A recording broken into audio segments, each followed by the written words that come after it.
This is the book of Ecclesiastes, chapter 21, verse 2.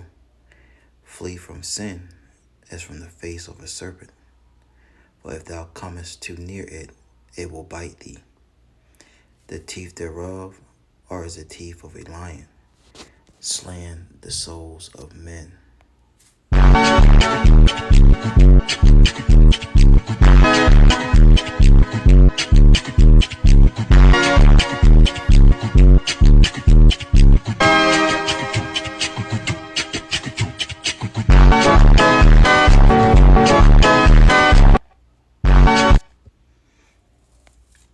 First and foremost, I want to give all praise, honor, and glory to Heavenly Father's only begotten Son, Yahweh, Bahashem, Yahweh Shai, Bahashem, Rakakwadash. The honors to our apostles, the elders, a great millstone for teaching us His truth according to the Bible. And who will well, and not shall one, not a sincere argument throughout the four corners of the earth, pushing His truth with diligence and sincerity and in charity and in shalom. To all you sincere followers, believers of Yahweh, Bahashem, Yahweh Shai, not just hearers of the word, but doers as well, you men, women, and children, hopefully like shalom. And as you can see from that little clip, all right, the guy was a snake charmer, and this snake ultimately bit him, all right, and it made me think about a couple of precepts which I got queued up. I'm gonna bring them out, and more ones less edifying, wrap it on up. So it made me think about Ecclesiastes 21. It says, "Flee from sin." What is sin? Transgressing the law. And, you know, you so-called Negroes, Latinos, Native American Indians, like foreigners ought to be in a mindset of fleeing from sin in these latter days if you want to be protected, all right, want to be delivered from the chaos and destruction that's getting ready to befall this place called America. Okay? That's what your mindset should be, on fleeing from sin, all right? And sin is written throughout the scriptures on what the Lord requires from us. And one of the major things is, you read Exodus, the 20th chapter, to have no other gods before Him. All right, if you're worshiping Jesus Christ, you're up in these churches, that is a form of sin. It's idol worshiping. All right, Acts, the 7th chapter, tells you the Lord dwelleth not in temples made with hands. Okay. You know, Jake's, we say Jake, we're talking about Jacob, who had 12 sons, right? Once again, the so-called blacks, Hispanics, Latinos, Native American Indians, so-called Negroes, all right? Your diet is horrible. Here it is, the Lord tells us to refrain from these abominations, eating shrimp, shellfish, catfish, pork, calamari, squid, you name it, man. But Jake loved it so. And therefore, okay, the wages of sin is death. Romans, the 6th chapter. It says, Ecclesiastes 21 and 2, flee from sin as from the face of a serpent. For if thou comest too near it, it will bite thee like it did this guy.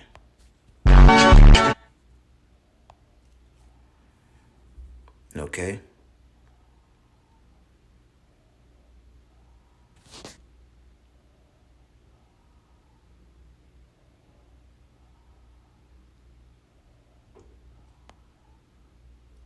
You see how close it got to him? He got to it. All right. And it tore his ass up. But that's what sin's going to be to the ones of our people that come too close to it. All right. It says, the teeth thereof are as the teeth of a lion, slaying the souls of men. Let's stay in this book and go to Sirach. I think it's 12. Yeah, I'm going to start at 10. The point, I think, is in 13.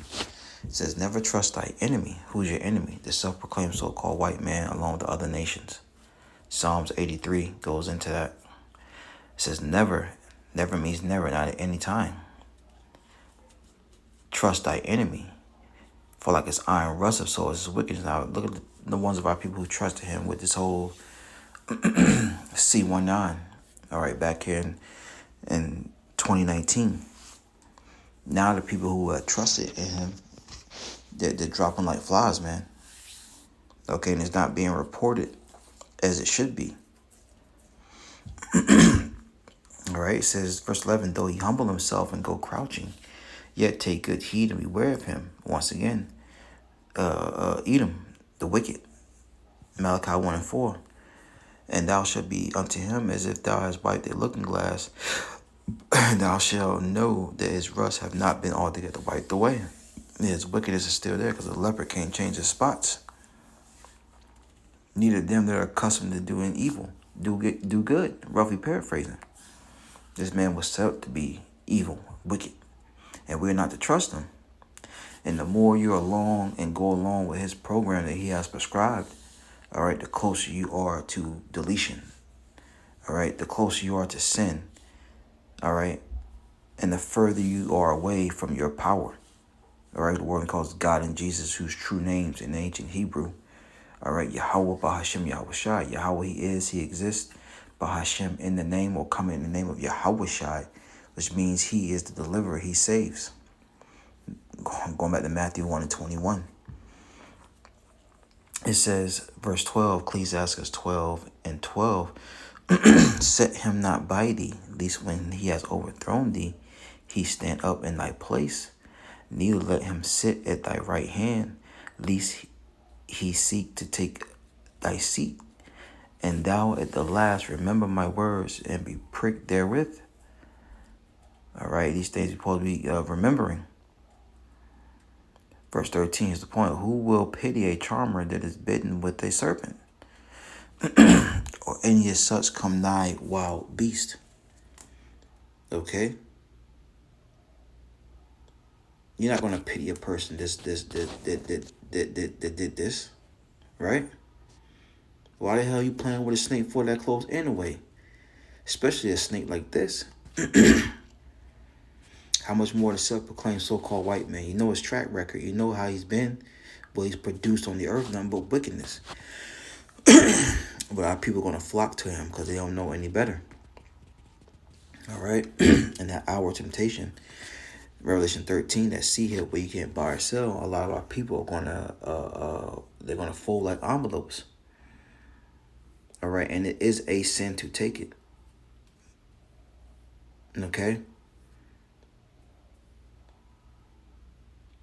And we're here to warn our people of these things. Once again, you don't hear this message in school from your counselors, things of that nature. You hear it from the true men of the Lord. They're not going to hold back. They're going to tell you the good, the bad, the ugly of the scriptures.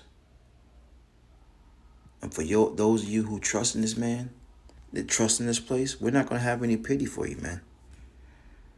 All right?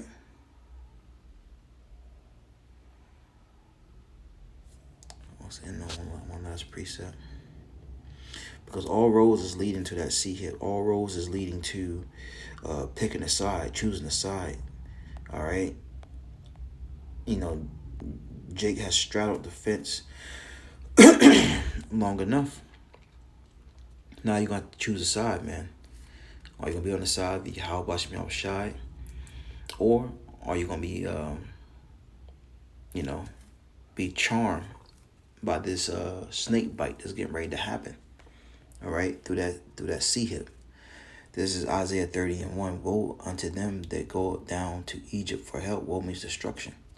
And stay upon horses and trust in chariots, because they are many. All right, modern day Egypt is America.